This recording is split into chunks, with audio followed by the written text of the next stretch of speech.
memperkenalkan dirinya dalam kandungan kita usia 4 bulan itu. Dengan nama apa Allah memperkenalkan dirinya? Coba lihat ayatnya. Alastu bi rabbikum, dengan nama Rabb, Rabb. Wa idh akhadha rabbuka, Rabb, min bani adama dzurriyyatahum, awas, wa ashhadahum ala anfusihim. Alastu bi rabbikum, dengan nama Rabb. Rabb. Nah, ibu sekalian, kata Rabb ini itu berasal dari kata ar-rububiyah. Ar-rububiyah yang berarti sifat merawat, memberikan semua kebutuhan. Saya ulang ya. Merawat, memberikan semua kebutuhan. Sudah? Menyayangi, memaafkan, mengasihi, mengampuni. Masya Allah. Merawat, memenuhi sebuah kebutuhan, menyayangi, memaafkan, mengampuni. Ini semua hal yang terkait dengan perhatian ada pada kalimat Rabb. Sifatnya disebut dengan rububiyah. Zat yang memperhatikannya disebut dengan Rabb, namanya Rabbun. Baik. Pelan-pelan. Seakan-akan Allah ingin berkata begini, hei, engkau buat perjanjian dengan saya sekarang. Engkau bersaksi, saya sebagai Tuhan, siap bersaksi, menuhankan saya. Nanti ketika kamu lahir, apapun yang kamu butuhkan dalam kehidupan, aku akan berikan. Kamu akan saya rawat. Kalau sakit, kamu saya sembuhkan. Minta sesuatu yang kamu butuhkan, saya akan berikan. Kamu butuh sesuatu, saya akan hadir. Kamu salah minta maaf, saya maafkan. Kamu dosa minta ampun istighfar, saya ampuni. Kamu ingin sesuatu yang lebih baik, saya berikan. Pokoknya semua yang kamu inginkan selama engkau butuhkan dan itu baik, aku berikan. Kira-kira, maaf Bu ya, maaf sekali. Kalau ada yang nawarkan pada ibu, mau nggak ikut saya? Nanti sebuah kebutuhannya saya berikan. Kalau sakit saya berikan jaminan kesembuhannya. Kalau butuh sesuatu saya berikan. Kalau ingin ini itu selama butuh saya sampaikan. Kira-kira ibu nolak atau ikut? Baik. Ikutnya mikir dulu atau tidak? Tidak. Jangankan yang tinggi-tinggi Bu ya. Suami aja nawarkan. Mah mau nggak ikut papa? Papa nanti kasih handphone S10. Sama gelang nggak Pak? Ikut ya. Dan tanpa pikir. Dalam bahasa Arab, sesuatu yang disetujui tanpa difikirkan lagi, itu disebut bala namanya. Bala, sekali saja. Sekali, ya, tidak 2 kali. Tidak ditambah, tidak dikurangi. Ingat, kalau Allah sudah sampaikan kalimat, jangan tambah, jangan kurangi, ya. Bala, tidak ditambah nga, tidak disebutkan 2 kali. Bala. Ya. Bala itu artinya siap. Ya. Tanpa pikir. Karena memang nggak ada yang dipikirkan lagi. Apa yang mau dipikirkan? Semua kebutuhan dikasih. Semua keinginan dikabulkan sepanjang baik. Kalau sakit ada jaminan disembuhkan, dikasihi, disayangi, salah dimaafkan. Ya, kalau dosa diampuni, apalagi yang kurang, nggak ada aib, nggak ada yang kurang, sempurna semua. Kita katakan bala tanpa fikir. Karena itu, perhatikan, setiap kita kemudian, ibu sekalian, datang terlahir ke bumi, mengalami kehidupan, fitrah kita setiap mendapatkan kebutuhan, kita akan menyebut nama Allah Subhanahu wa ta'ala dengan nama yang telah dijanjikan itu. Silakan ibu cek. Bukankah ibu ketika ada kesulitan memohon kepadanya? Ya Allah, tolong sembuhkan ya Allah. Ya Allah, lancarkan ya Allah. Ya Allah, sukseskan suami saya. Ya Allah, tenangkan kehidupan rumah tangga kami. Ya Allah, anugerahkan solusi. Ya Allah, sembuhkan ibu saya. Semua minta kan? Dan dahsyatnya ketika ibu memohon kepada Allah itu, ibu gunakan kalimat yang telah disepakati ketika Allah sampaikan kepada kita. Rabb, Rabb, Rabb. Perhatikan, kalau ibu berdoa, doa apa paling favorit? Rabbana atina fid dunya hasanah, fil akhirati hasanah wa qina. Doa apa itu? Sapu jagat. Bu bayangkan, Nabi aja nggak tahu tuh istilah itu sapu jagat. Ibu tahu? Wah, Masya Allah, Indonesia kreatif. Luar biasa. Ada doa sapu jagat, nggak ada doa sapu nggak ada jagatnya, ada doa jagat nggak ada sapunya. Pokoknya luar biasa lah. Ya. Ya, lihat, bukankah kalimatnya dibuka dengan Rabb? Rabbana atina fid dunya sana. Rabbana zalamna anfusana wa illam taghfir lana wa tarhamna lanakunanna minal la yukallifullahu nafsan illa laha ma kasabat wa 'alaiha mak. Perhatikan, Rabbana la innasina Rabbana Rabb. Ini ayatnya. Sapu jagat Quran surah 2 ayat 201. La yukallifullah Quran surah 2 ayat 286. Rabbana zalamna Quran surah 7 ayat 23. Yang ingin saya sampaikan, setiap kita butuh sesuatu, kita menyebut namanya dengan kalimat Rabb. Kenapa kita katakan Rabb? Karena Allah sendiri menyebutkan dengan kalimat Rabb. Alastu bi rabbikum, saya nanti adalah Tuhan yang akan memperhatikan kalian, menyayangi kalian. Saya Tuhan yang akan merawat kalian, memberikan semua kebutuhan. Makanya ibu tuh kalau ada persoalan nagih seakan-akan ke Allah. Ya Allah, kan engkau yang berjanji kepada saya. Engkau yang berjanji, engkau yang menepati ya Allah, karena engkau Tuhan. Kalau manusia, dia berjanji, dia yang mengingkari. Dia awali, dia yang akhiri. Tapi engkau beda ya Allah. Kenapa? Engkau berjanji, engkau yang menepati. Quran surah ketiga ayat 9. Innallaha la yukhliful mi'ad. Engkau yang berjanji, engkau yang menepati. Engkaulah awal dan akhir dari semua hal. Engkau mengatakan saya Rabb yang akan memberikan semua kebutuhan. Sekarang saya butuh ya Allah. Engkau berjanji akan menyembuhkan, sekarang saya sakit ya Allah. Engkau berjanji akan memberi solusi, sekarang saya sedang punya masalah ya Allah. Engkau berjanji akan memberikan kesuksesan, sekarang saya sedang menapaki itu ya Allah. Makanya ibu sebutkan kalimat Rabb, Rabb, Rabb, Rabb. Jadi sesungguhnya doa itu adalah fitrah dari setiap manusia, karena mulai dibangun komitmen sebelum dia dilahirkan ke muka bumi. Jadi kalau kita bicara tentang doa, doa itu fitrah kehidupan bagi setiap manusia. Hidup. Sekaligus penanda komitmen yang membedakan antara Khalik dengan makhluk, hamba dengan Allah, manusia dengan Tuhan. Kan Allah katakan saya Rabb ya, saya yang ngasih, saya yang Tuhan.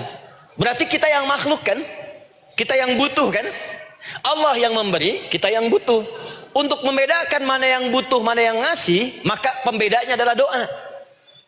Jadi kalau ada manusia yang nggak pernah doa selama hidup, itu tandanya ada yang salah dengan kehidupannya. Karena seakan-akan dia nggak butuh Tuhan. Sebab perbedaan manusia dengan Tuhan itu sebelum lahir, salah satunya ditunjukkan dengan sifat butuh kita kepada Allah.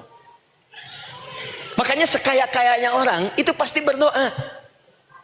Manusia paling kaya di muka bumi pun kalau besoknya mau ada pekerjaan atau proyek, dia berdoa dulu tuh. Ya Tuhan, tolong lancarkan proyek ini. Butuh.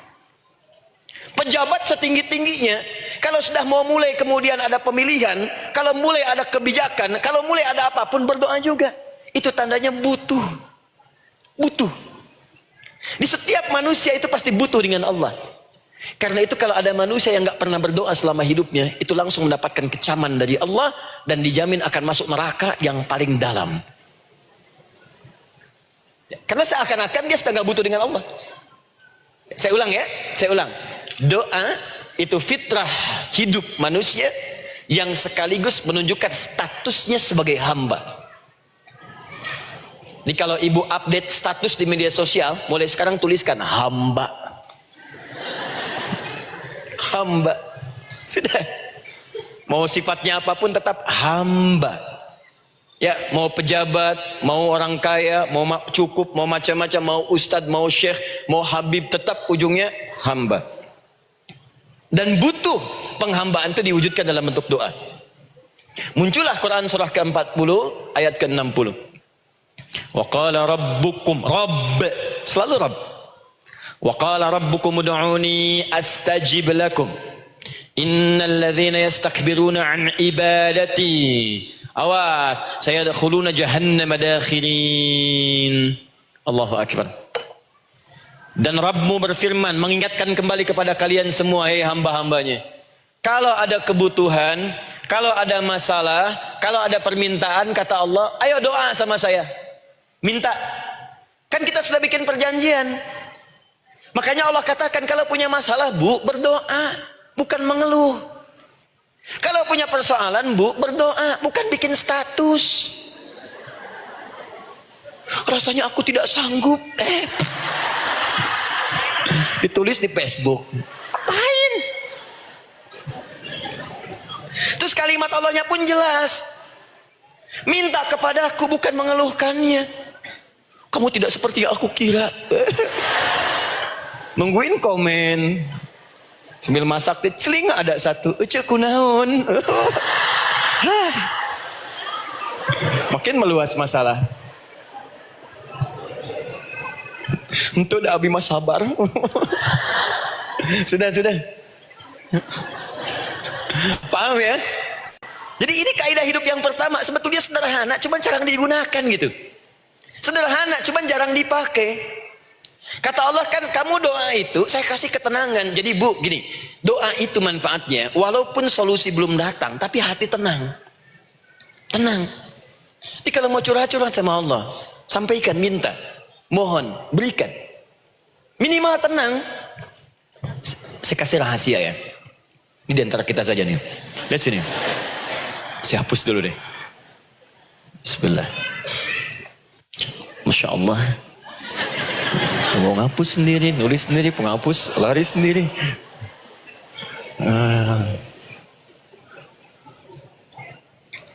Bismillah. Oh ini ada dua ya. Sini. Baik. Buka Quran surat 7 ayat 205. Quran surat 7 ayat 205. Doa itu disebut zikir di ayat itu. Jadi kalau ibu sedang berdoa, itu sedang berzikir. Wadhkur rabbaka fi nafsika tadarruan wa khifatan wa dunal jahri minal qaul. Ada ayatnya? Oke. Pakai Rabb lagi kan? Wadhkur rabbaka. Kalau engkau punya masalah, kata Allah, sekecil apapun, di rumah tangga kah, di kantor kah, kehidupan sosial kah, kata Allah, ayo sebut, minta kepada Allah, berdoa. Doa disebut dengan zikir. Zikir itu semua kegiatan yang membuat kita ingat Allah. Zikir. Baca Quran, zikir. Dalilnya Quran surah ke-15 ayat 9. Inna nahnu nazzalna dzikra. Kami turunkan Al-Quran sebagai zikir. Menghafal Quran, zikir. Quran surah 54 ayat 17, ayat 22, ayat 32, ayat 40. Walaqad yassarnal Qur'ana lidzikri. Kami akan mudahkan Al-Quran untuk diingat, dihafalkan. Zikir, sebagai zikir kepada Allah.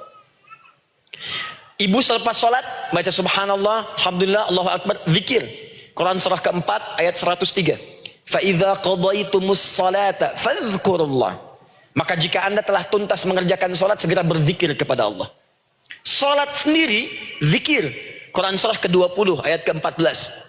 Innani anallahu la ilaha illa ana fa'budni wa aqimis salata li dzikri. Saya Allah, kata Allah. Tidak ada Tuhan selain saya. Sembah saya.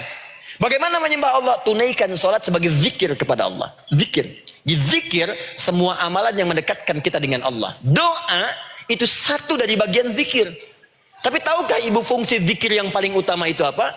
Quran surah 13 ayat ke-28. Ala bidzikrillahi tatmainnul qulub. Yakinkan pada dirimu, kalau zikirmu benar kepada Allah, maka dia akan berdampak kepada hati menjadi lebih tenang. Zikir itu manfaat pertamanya membuat hati tenang, Bu. Tadi saya contohkan. Baca Al-Quran zikir kan? Jadi kalau ibu sedang tidak tenang, sedang gelisah, ada masalah, daripada mengeluh sana sini, wudu, Bu, wudu. Ambil mushaf, baca. Saat baca itu mungkin solusi belum datang, tapi hati itu lebih tenang. Kaitan dengan bahasan kita, doa, minta. Doa. Jadi kalau orang punya masalah itu, kalau berdoa, walaupun solusinya belum datang, Walaupun kemudian jawabannya belum tiba, minimal hati ibu tuh tenang. Ini dia.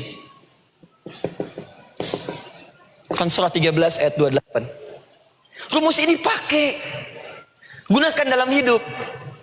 Karena yang tahu kehidupan kita itu Allah yang menciptakan kita. Yang tahu pesawat, yang bikin pesawat. Yang tahu handphone, yang bikin handphone. Yang tahu mikrofon, yang bikin mic-nya. Yang tahu kita, yang menciptakan kita.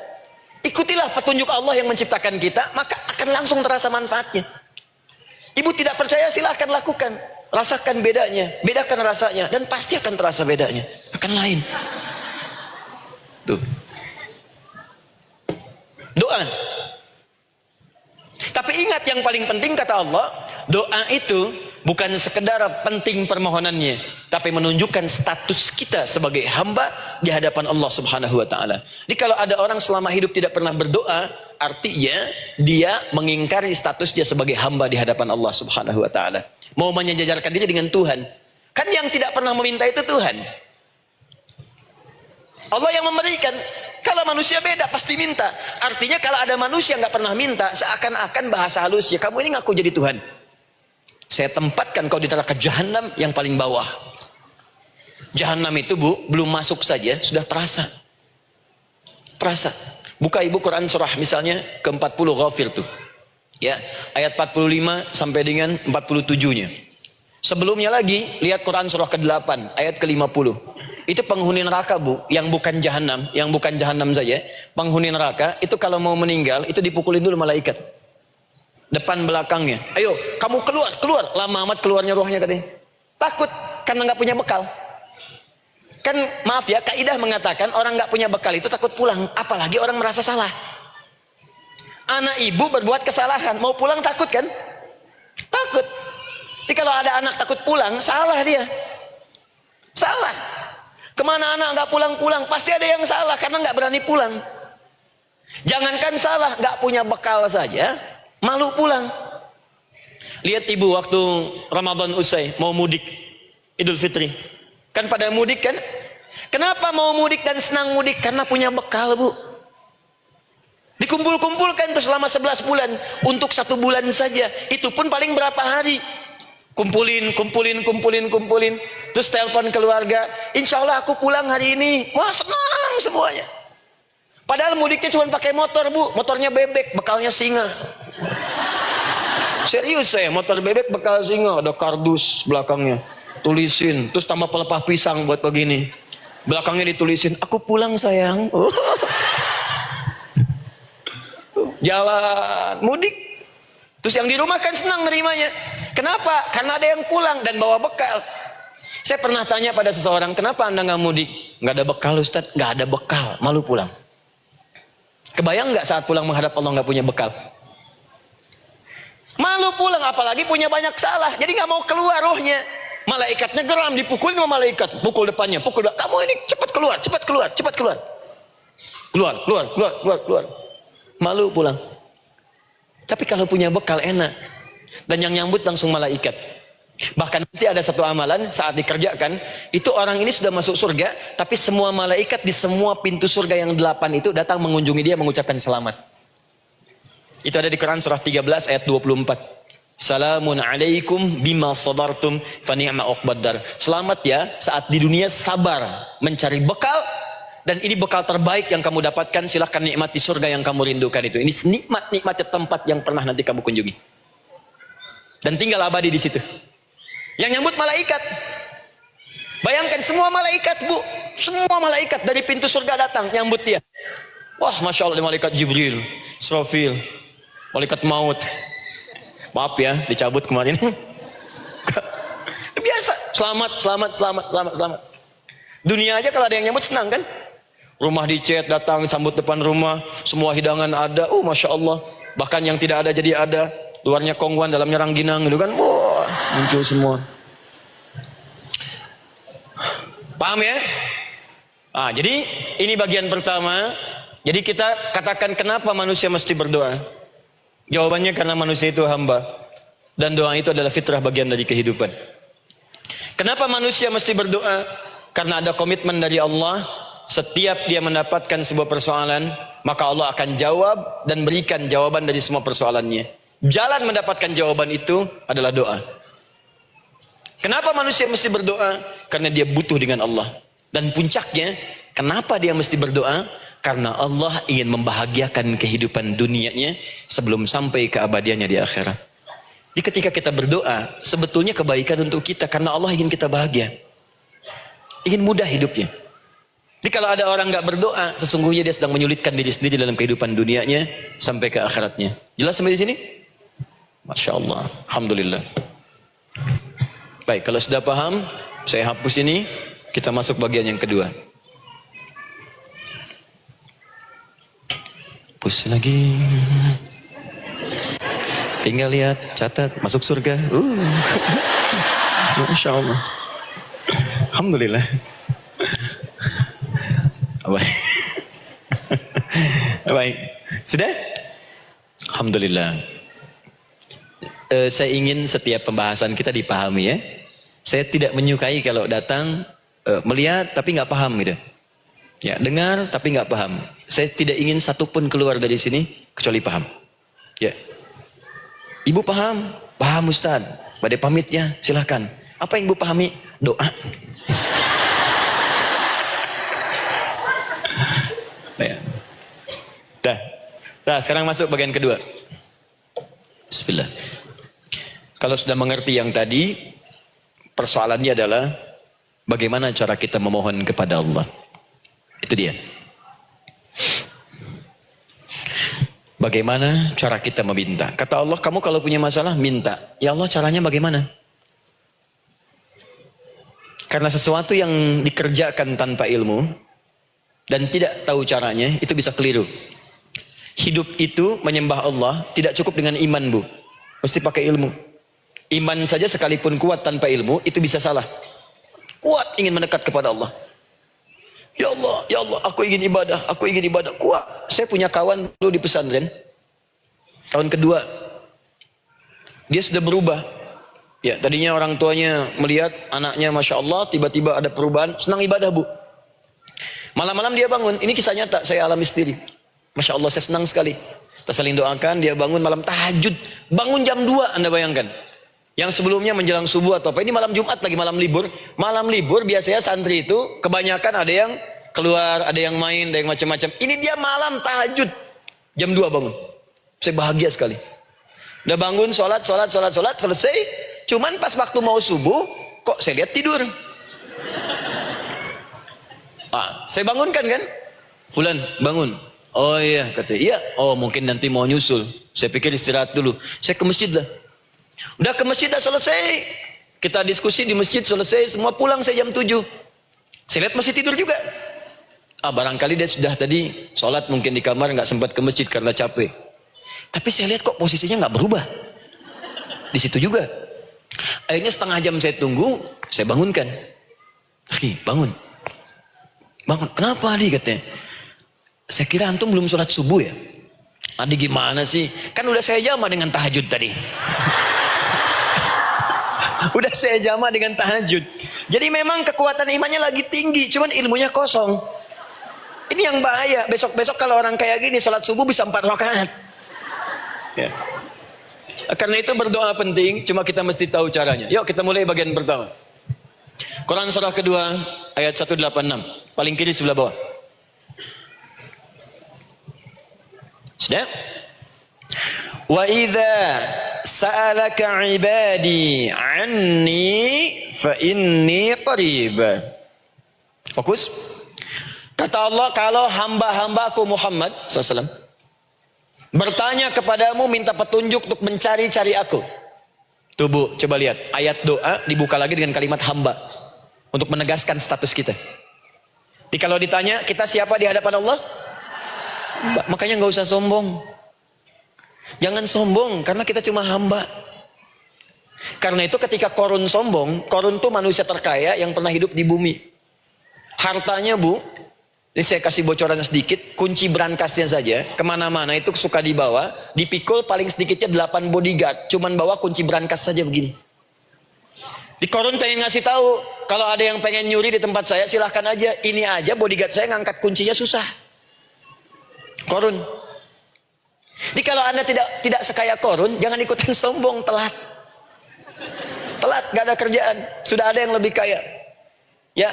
Dan apa yang terjadi? Fakhosabna, kata Allah, kami telan. Likuifasi. Telan oleh bumi semua. Dengan kekayaannya semua habis. Jadi ketika ada seseorang yang lupa dengan statusnya sebagai hamba, maka Allah akan memberikan pelajaran kepadanya untuk taubat. Kalau nggak mau taubat juga, telan habis untuk menunjukkan kamu tuh bukan Tuhan, saya Tuhannya. Maka jangan ikutan sombong. Kalau ada yang baru punya Ferrari, Lamborghini, Lamborghini, ya, wah, bikin rame di jalan, cuman nggak update status, kasih tahu, maaf mas, telat. Itu gambaran hidup. Dan ingat, setiap dibuka dengan kalimat permohonan, itu kalimatnya hamba. Hambaku, hambaku, hambaku. Termasuk mau minta taubat, hamba. Quran surah 39 ayat 53. Qul ya ibadiyalladzina asrafu ala anfusihim la taqnatu min rahmatillah. Katakan Muhammad pada hambaku yang merasa banyak dosa, pengen berdoa minta taubat. Kata Allah, hamba. Saya terima taubatnya, hamba. Nah, ini ya.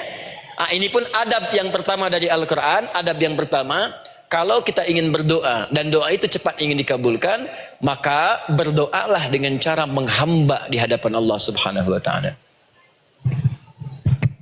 Jangan merasa tinggi.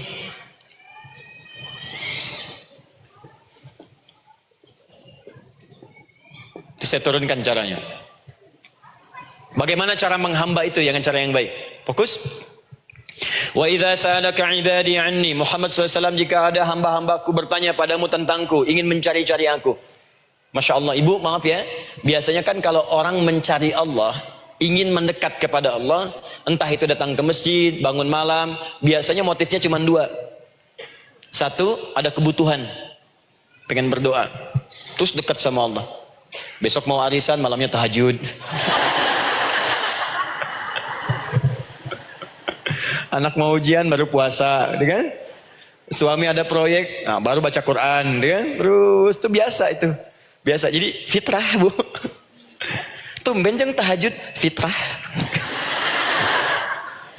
Itu biasa itu. Ya. Yang kedua, taubat dari maksiat. Taubat. Seorang taubat ke masjid, bangun malam, doa, itu biasa. Jadi kalau ada seperti itu tandanya kita hamba normal manusia. Fa inni qarib, kata Allah, katakan Muhammad SAW, katakan kepadanya, janganlah mencari, aku dekat. Dekat, jangan mencari, aku dekat. Jadi bu, ketika kita butuh Allah, langsung jawab oleh Allah. Kamu mau apa? Aku dekat. Itu secara psikologi memberikan ketenangan yang paling dalam. Saya belum datang di sini sampai jam 8. Ibu tanya panitia, ustadznya mana sih? Waktu ustadznya mana? Jawaban pertama misalnya, ini belum jelas nih ustadznya. Gak ada kabar. Yang kedua mengatakan, tenang saja, ustadz sudah dekat. Maka yang kedua itu lebih menenangkan kepada kita. Ketika ibu mencari, ya Allah, saya sedang ada masalah, langsung dijawab oleh Allah. Tenang, aku dekat denganmu. Mau minta apa? Itu bu, jadi kalau ibu sedang punya persoalan, psikologi Al-Quran mengatakan, langsung rasakan Allah itu bersama kita, dekat, menunggu kita mau minta apa. Ibu punya masalah dengan suami, ingin mengadu. Lu kata Allah, saya dekat, kamu kenapa? Ada masalah apa? Ayo minta, ayo cerita. Mohon. Ibu punya masalah dengan anak, ibu punya masalah dengan tetangga, di pekerjaan, kehidupan sosial. Kata Allah, saya dekat. Nah perasaan itu hadirkan dalam jiwa kita. Ini sekarang jarang didapatkan. Jadi kalau ada masalah itu, hal pertama yang dilakukan itu belum ingat Allah itu masalahnya. Di kebanyakan manusia itu kalau punya masalah, selalu ingin yang pertama itu solusinya. Bukan Allahnya. Kan pemilik solusinya Allah. Jadi kalau kita ingat pada yang memiliki, maka apapun yang kita minta akan diberikan. Bahkan ada orang yang saking ingatnya dengan Allah, sebelum minta sudah dikabulkan. Itu yang dahsyat. Nah, sekarang setelah kita paham tentang kedekatan ini, kemudian kita praktekkan. Jadi bu ya, maaf ya, ketika ibu punya masalah apapun, yang pertama diingat Allah. Allah, engkau telah berjanji, engkau pasti akan tepati. Ya Allah, sekarang aku ada persoalan. Nah, sekarang teruskan ayatnya.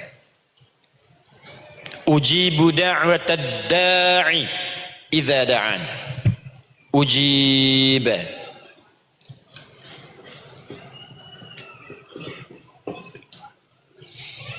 Ujibu da'watad da'i idza da'an.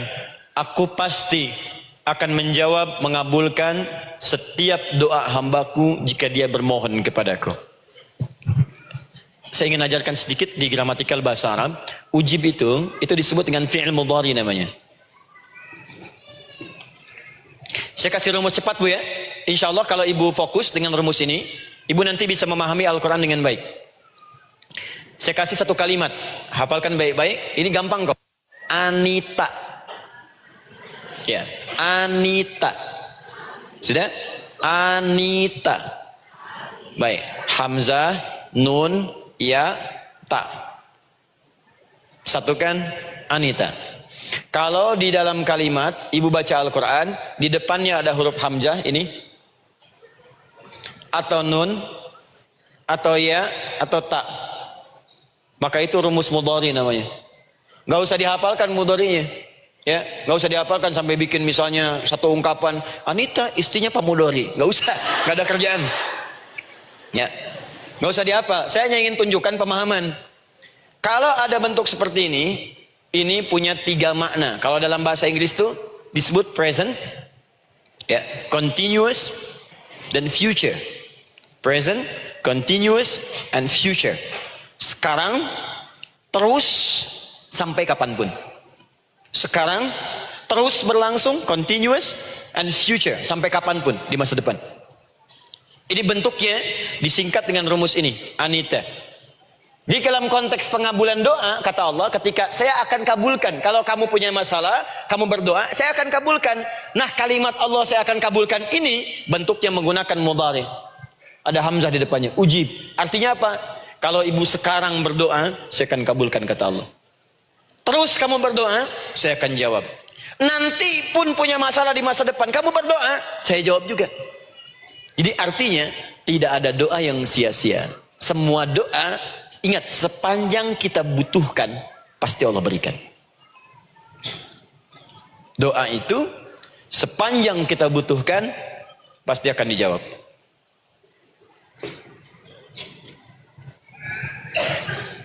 Nanti kapan dijawabnya, seperti apa jawabannya, nanti bagian ketiga. Kadang-kadang minta sekarang, dijawabnya nanti. Minta sekarang, dijawab sekarang. Ada yang mintanya A, dijawabnya B, itu yang paling dahsyat. Ya. Jadi kalau saya tanya, kalau kita berdoa, dijawab tidak oleh Allah? Ya, itu janji Allah. Setiap orang berdoa, pasti dijawab. Nah, hanya persoalannya, seperti apa doa yang cepat dijawab itu? Apakah semua doa langsung dijawab seketika? Akankah mendapat jaminan langsung dijawab? Ternyata kalimat dijawab ini diikat dengan syarat ketentuan berlaku. Apa di antara syarat dan ketentuannya ini? Teruskan ayatnya. Falyastajibuli. Syarat pertama. Kalau doamu ingin cepat aku jawab, falyastajibuli.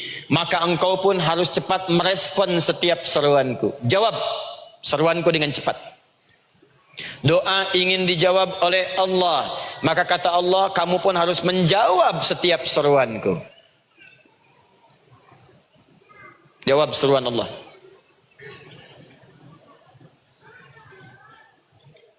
Ayo respon, adil. Maunya dapat gaji aja, kerja nggak mau. Ya? Apa ibu pikir duduk manis, santai di ruangan tengah, tiap bulan suami datang berikan uang belanja? Belum tentu. Kalau sikap tidak bagus, ya interaksi tidak mulia, maka belum tentu itu didapatkan. Maka syarat pertama kata Allah, kalau doamu ingin cepat aku jawab, maka setiap aku seru, cepatlah engkau kemudian kerjakan dan jawab itu.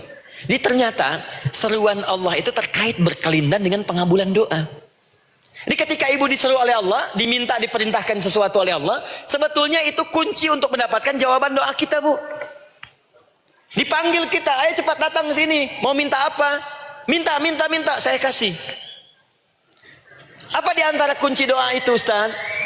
Yuk kita lihat. Adalah jawaban dari seruan Allah. Apa di antara seruan Allah itu? Saya beri contoh satu misalnya. Allah perintahkan kita untuk sholat. Bahkan diseru, diingatkan 5 kali dalam sehari. Salat. Bukankah kita disuruh Bu, dipanggil 5 kali sehari untuk sholat? Allahu Akbar, Allahu Akbar. Ya kan? Diingatkan kan? Ayo, ayo, ingat Allah, ingat Allah, ingat Allah, ingat Allah. Allah Maha Agung, Maha Besar semuanya, dan seterusnya. Perhatikan baik-baik. Apa tujuan Allah menyuruh kita dalam sholat? Ternyata bukan ingin memberikan beban ruku dan sujud. Bukan sujudnya yang penting.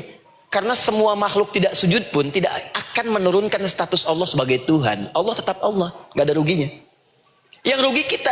Ternyata ketika disuruh sujud, disuruh ruku itu, ternyata yang ditunggu itu bukan ruku sujudnya. Allah nunggu, punya masalah apa? Mau minta apa?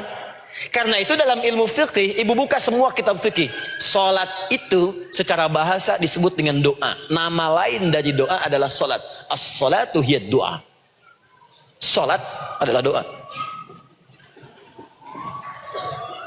Karena itu semua bacaan dalam salat doa semua. Coba lihat. Baru takbir Allahu Akbar, doa iftitah. Al-Fatihah doa Bu, jangan dikira Al-Fatihah nggak ada doanya. Nih, nanti saya berikan cepat ya. Ini highlight dulu. Highlight dulu. Dalam sholat itu ada 4 keadaan. Ingat ini baik-baik. Nanti ibu manfaatkan, minimal zuhur lakukan. Ada berapa keadaan? 4. Ada 4 posisi, 4 keadaan dalam sholat. Yang kalau ibu berdoa benar, meminta di situ dengan benar, itu seketika akan dikabulkan. Seketika. 1, saat berdiri. Berdiri. 2, saat ruku'. Ruku'. 3, saat sujud. 3, saat sujud. 4, sesaat sebelum salam. Berdiri, ruku', sujud, sesaat sebelum salam. Baik, sebelum saya bahas lebih jauh, saya ingin sampaikan dulu. Jadi ternyata ketika kita diminta oleh Allah menunaikan sholat, itulah cara kita memohon Bu. Itulah waktu kita meminta. Dan dahsyatnya dalam sehari itu 5 kali ditungguin Bu. Mana ada manusia di muka bumi ini, buka pintu rumahnya 5 kali sehari, cuma untuk memberikan apa yang dibutuhkan. Sesoleh-solehnya Ustadz, gak ada yang mengatakan, ayo 5 kali sehari datang aja ke rumah saya. Kalau butuh apa-apa ambil. Butuh kulkas, ambil kulkasnya. Butuh TV, ambil. Gak ada begitu. Allah itu maha baiknya, 5 kali sehari dipanggil. Dari subuh sampai zuhur. Kita bangun tidur aja, punya masalah nggak? Ayo minta. Disuruh sholat 2 rakaat. Dan sholatnya nggak usah banyak-banyak, 2 rakaat aja dulu supaya nggak ada beban. Itu pun kadang-kadang masih lupa berapa rakaat kita sholat. Ya. Ayo sujud, disuruh minta, punya masalah nggak? Terus dari subuh sampai ke siang dipanggil lagi. Punya masalah lagi nggak? Disuruh zuhur 4 rakaat. Karena waktunya cukup panjang, suruh 4. Ayo minta, minta. Ada masalah apa? Minta sujud kita. Minta mohon. Dari zuhur ke asar ditanya lagi, ada masalah nggak? Panggil lagi. Ke maghrib sampai ke isya sebelum tidur, supaya tidurmu enak, masalah nggak ada, tenang, nikmat, nyaman istirahatnya. Ada masalah nggak? Disuruh sholat lagi. Jadi kalau orang paham sholat itu kunci kebahagiaan, dia akan senang menunaikan sholat. Makanya ketika ibu bertanya, kenapa saya sholat? Dijawab oleh muadzin, hayya 'alas shalah, ayo sholat. Kenapa sih sholat? Hayya 'alal falah, yuk bahagia, ayo tenang, yuk dapatkan apa yang kamu inginkan, falah. Jadi kalau orang paham sholat itu menyelesaikan persoalan, tentu orang akan berbondong-bondong semangat untuk menunaikan sholat. Cuman sayang segelintir orang itu menilai sholat sebagai beban. Jadi sebagai kewajiban beban saja, makanya sholatnya nggak nikmat. Karak tadi duhur, ayeuna asar deui. Tuh. Ya bagaimana doanya bisa dijawab? Anda datang pada orang, tapi datangnya dengan marah-marah, datangnya dengan mencelanya. Ya bagaimana dia bisa memberikan kebutuhan Anda? Anda datang pada Allah dengan niat yang tidak ikhlas. Setelah itu kemudian menggunjingkannya, bagaimana bisa dijawab? Tuntutan tinggi, tapi datang tidak membawa prestasi, ya bagaimana bisa diberi? Catat tuh, bikin status. Paham ya? Nah ini bagian pertama. Jadi cara pertama, respon kata Allah, seruan Allah. Rumus pertama sholat. Nah sekarang saya ajarkan lagi. Ini belum selesai nih Bu, ini panjang bahasannya nih. Lihat sini. Oke, saya punya sekitaran 1 jam kurang ke depan. Saya ingin terangkan sedetil-detilnya gitu ya. Dan saya hanya menyampaikan isi Al-Quran. Quran, hadis, Quran, hadis. Sekarang gini, Ustadz saya sekarang paham. Sholat berarti kunci untuk menyelesaikan masalah. Di sholat saya akan memohon. Sekarang Ustadz, bagaimana cara saya merespon sholat? Kan kata Allah, saya menyeru, respon gitu kan? Kita dipanggil sholat nih, Allahu Akbar, dipanggil. Bagaimana cara meresponnya? Sebelum minta. Awas, ibu ingin datang mengajukan proposal. Datang kepada wali kota, datang kepada gubernur, datang kepada presiden, datang kepada menteri sebelumnya. Bukankah ibu mempersiapkan diri?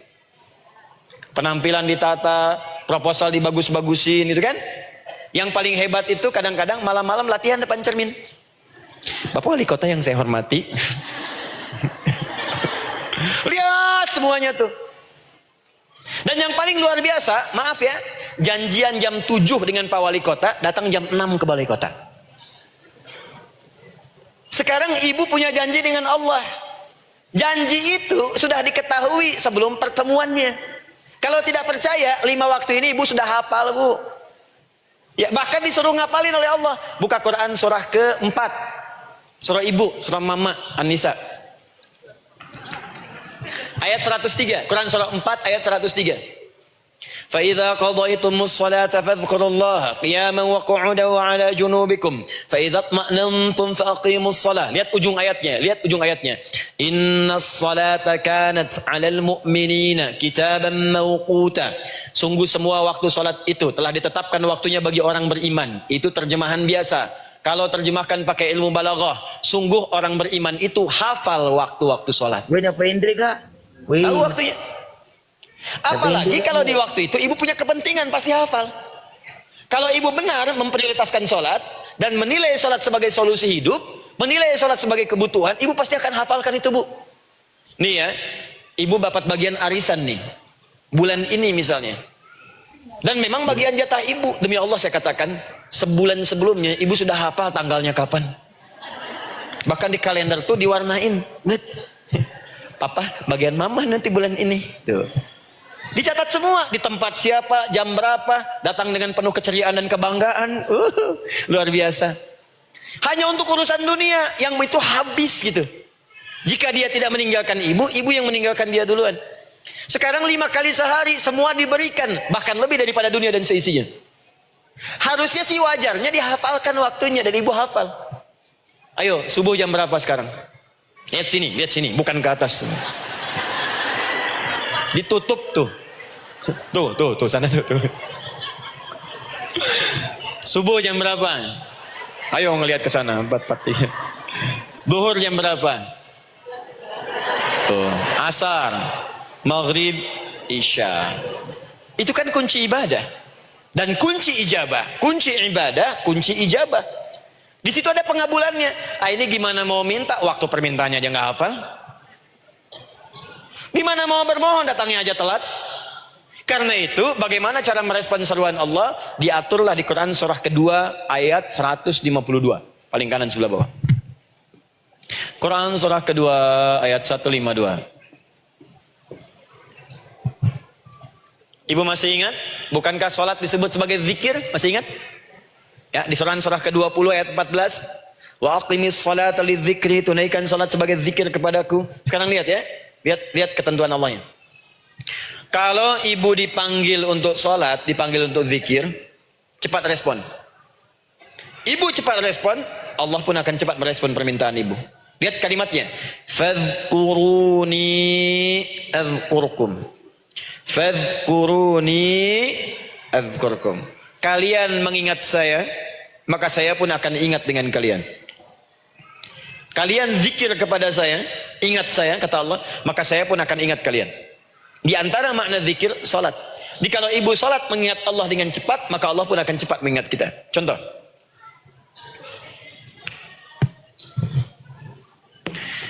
Saya ambil waktu subuh misalnya. 4:43. Oh, lihat kesan lagi terjadi perbedaan pendapat. Ya. Ada yang 4:33, ada yang 4:34, ada yang 4:35, dan seterusnya. Yang ambil tengah-tengah lah, 4:35 misalnya. Orang 4:35. Lihat sini, fokus. Allahu Akbar, Allahu Akbar. 4:35. Dipanggil salat. diseru. Kan tadi rumusnya di Quran surah 2 ayat 186, faliyastajibuli, kalau diseru cepat jawab, gitu kan? Nah, terus diseru 435 adzan. Allahu akbar, Allahu akbar. Begitu diseru, ibu langsung datang. Ya Allah, sudah adzan, seruan nih, saya siap-siap, saya ingin minta sesuatu. Nah, orang yang datang saat dia diseru Allah, dia pun datang kemudian untuk menyerunya, maka Allah pun akan menjawab apa yang ia mohonkan saat ia bermohon kepadanya. Perhatikan, dipanggil oleh Allah lewat suara muadzin, Allahu Akbar, dia merespon cepat, siap salat. Maka dia pun ketika memanggil Allah, seketika Allah pun akan jawab padanya. Sesuai dengan kadar responnya. Dipanggil saat itu, dia menjawab. Maka Allah pun akan ingat kepadanya hanya saat dia memanggil saja. Di saat panggil, diingat. Panggil, diingat. Jelas? Ini yang hebat. Dipanggil 435. Allahu Akbar, Allahu Akbar. Dia sudah ingat dari sejak jam 3 lewat 45. Dia bangun jam 3. Bisa. Padahal belum dipanggil. Datang. Bahkan Masya Allah, melakukan warming up dulu. Tahajud. Istighfar. Baca Al-Quran sebelum dipanggil. Masya Allah Bu, ibu mau datang misalnya ke istana, janjian jam 7, datang jam 6. Di situ ibu kerjakan yang baik-baik dulu. Wah, lihat. Terus kelihatan CCTV kan? Wah, ini orang bagus banget nih. Mulia, bagus.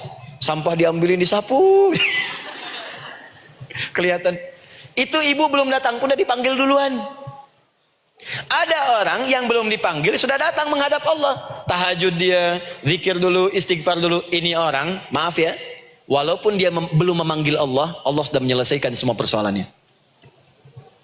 Di orang-orang yang selalu ingat kepada Allah, walaupun Allah dalam waktu tidak memanggilnya, maka Allah akan mengingatnya sekalipun orang ini belum bermohon kepadanya.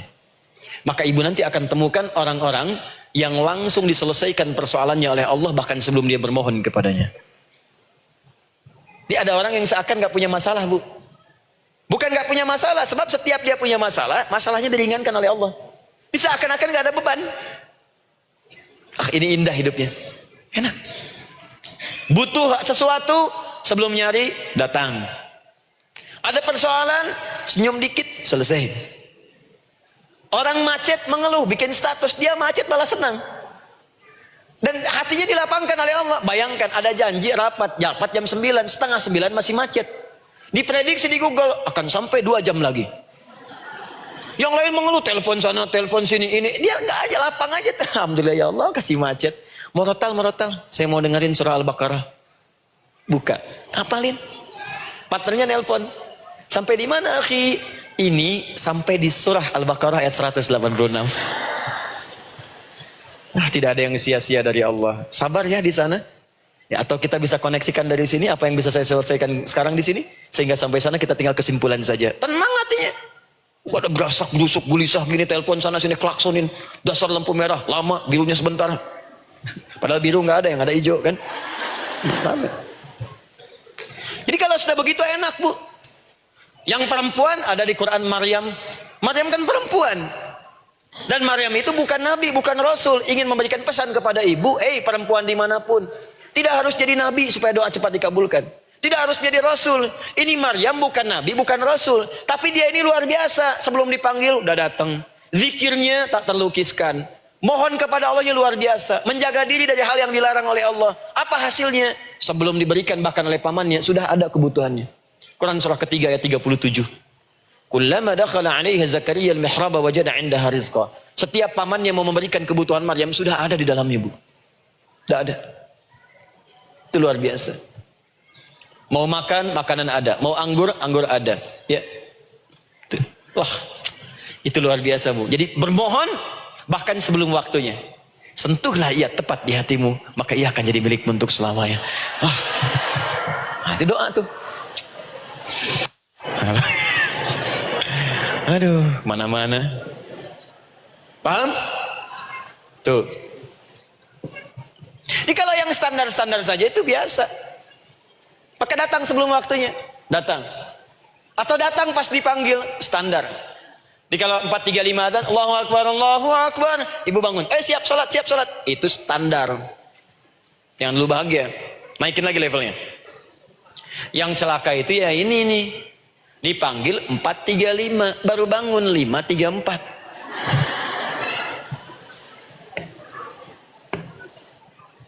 Sholat subuh belum, nuntutnya udah banyak. Ya Allah, kurang apa lagi aku bermohon kepadamu. Sudah aku meminta sekarang, sholat subuh aja belum. Jadi mana keadilannya? Jadi yang pertama, respon seruan Allah. Disitulah Allah pun akan cepat merespon apa yang kita kemudian butuhkan. Jadi yang pertama lewat sholat ya Bu ya. Ingat sholat. Dan sholat itu tadi dari 4 posisi saya ajarkan yang pertama saja satu. Supaya nggak terlampau panjang ya. Berdiri Bu. Saya ajarkan satu. Setiap ibu dalam keadaan berdiri dan membaca Al-Fatihah. Pada kalimat Iyyaka na'budu wa iyyaka nasta'in. Ingat pada kalimat Iyyaka na'budu wa iyyaka nasta'in. Maka sertakanlah di hati kita apa persoalan yang dirasakan untuk bermohon kepada Allah. Saya ajarkan cepat. Baik, dasarnya ini, dasarnya Quran surah ketiga ayat 38 sampai 39. Dan dikuatkan nanti di hadis qudsi. Ibu kenal Nabi Zakaria? Ya kenal ya. Ya selamat lah Bu. Alhamdulillah. Episode ke-15 kenal Nabi Zakaria, luar biasa. Alhamdulillah. Nabi Zakaria punya persoalan, sudah berumah tangga, belum ada keturunan, fisiknya sudah letih, rambutnya sudah memutih, dan mohon maaf istrinya divonis menopause dan mandul secara medis klinis. Apa yang beliau kerjakan? Sholat. Dalam sholatnya bermohon kepada Allah. Perhatikan permohonannya. Qala rabbi habli min ladunka dzurriyyatan thayyibah. Ya hunalika da'a Zakaria rabbah.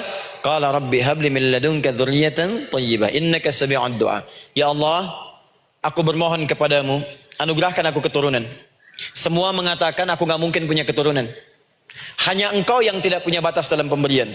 Engkau pasti mendengar doa saya. Kalau pada yang maha mendengar tidak mengabulkan juga, lantas kepada siapa lagi aku mesti memohon? Doa ini dipanjatkan oleh beliau dalam keadaan sholat. Sedang berdiri dalam sholatnya.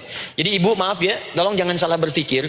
Semua nabi dan rasul, orang soleh sebelumnya itu sholat. Cuma kita lebih sempurna gerakan dan jumlahnya. Sempurna. Orang dulu sholat. Nabi Musa sholat. Quran surah 20 ayat 14. Nabi Isa sholat. Quran surah 19 ayat 31 sampai 33. Nabi Ismail sholat. Quran surah 19 ayat ke-55. Semua sholat. Sholat.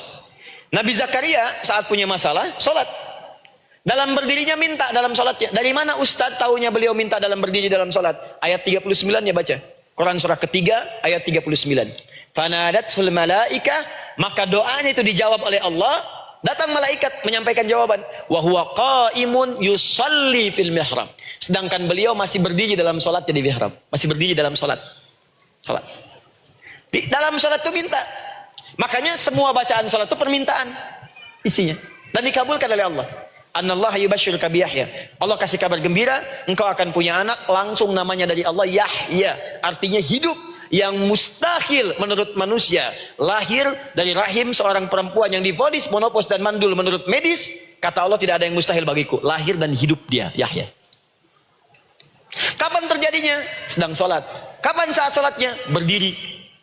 Nah yang paling menarik Bu, umatnya Nabi Muhammad SAW ditunggu oleh Allah 5 kali dalam sehari.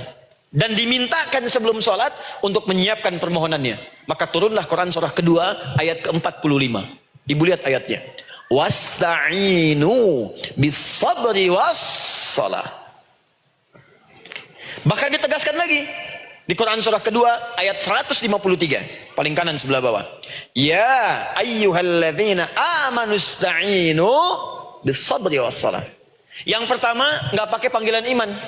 Wasta'inu, kata Allah, hei, kalau kamu punya masalah, jangan mengeluh, jangan berkeluh kesah, jangan terlampau banyak gelisah, cepat siapkan dirimu untuk menunaikan sholat. Siapkan permohonanmu, minta kepada aku lewat sholat.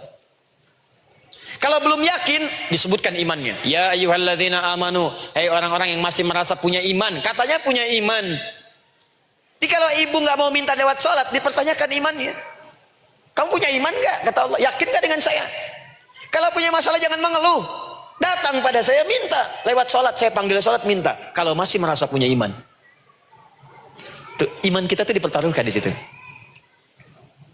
Nah, sekarang saya berikan rumus bahasanya. Allah memanggil kita dengan bentuk jama, perintah jama. Wasta'inu, wasta'inu. Itu bentuk perintah. Wasta'inu, bentuk perintah.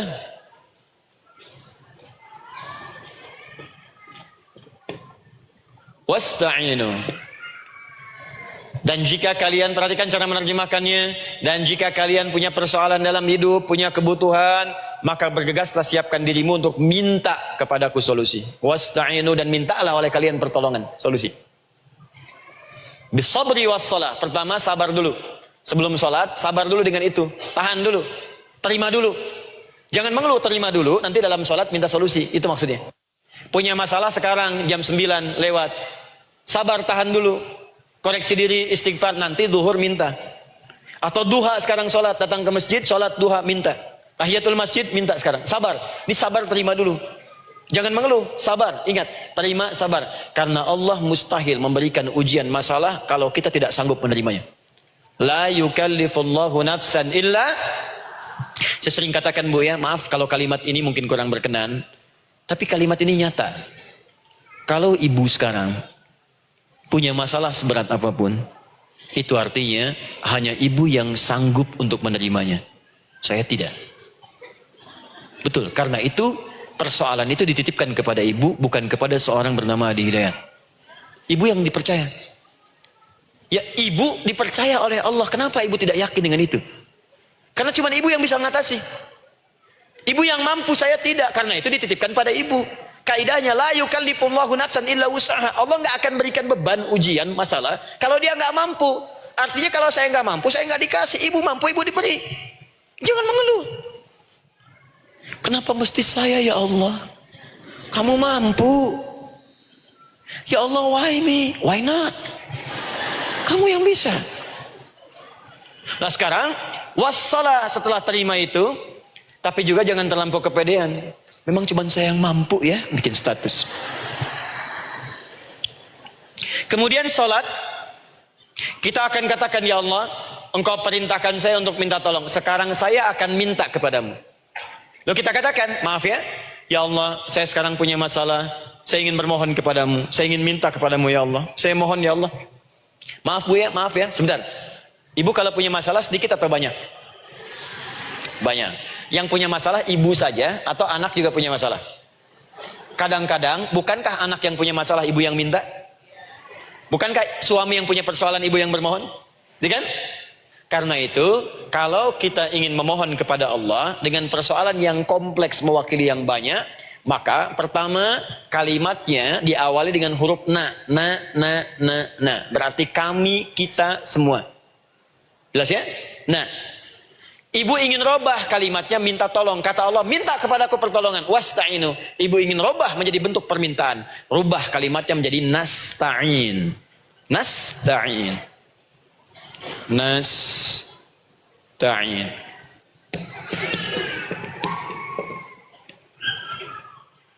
Wasta'inu nasta'in.